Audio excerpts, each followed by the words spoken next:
My heart pounded as if it sought to escape my chest as I walked through the dark alleys of the city at night. The rain poured down as if from a bucket, and the wind maliciously whistled in my ears like a curse carrying death. But despite all this, I continued on my path, clutching the umbrella handle as if it were the only salvation from something sinister lurking in the dark. It seemed like an ordinary night stroll, unremarkable except for its endless wetness and cold.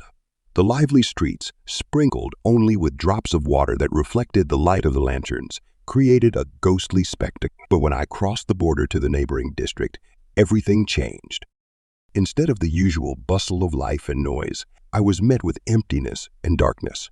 The houses, usually bustling with activity and light, now stood ominously lifeless.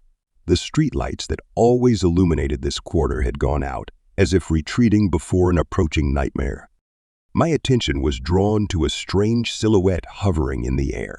It was huge, almost like a celestial body, and its black eyes stared at me with an unprecedented intensity. In that moment, it felt as if the darkness itself was engulfing me, depriving me of any sense of safety. Fate had brought me face to face with something inexplicable and terrifying, hidden in the darkness of this district. My resolve to stay in this place was tested like never before. However, an inner voice told me that my curiosity would not allow me to leave without knowing what was really going on. Following my instincts, I slowly approached the strange creature hovering in the air. Step by step, I descended into the darkness, which seemed endless and bottomless.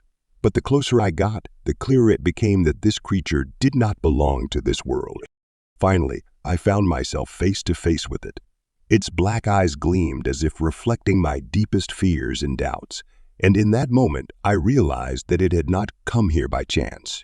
It was looking for me, as if it had known about my existence long before I saw it. What kind of creature was this? Why had it come here? Questions swirled in my head like a flock of crows devouring the last rays of light, but the answers remained hidden, slipping away with the dark shadow that enveloped.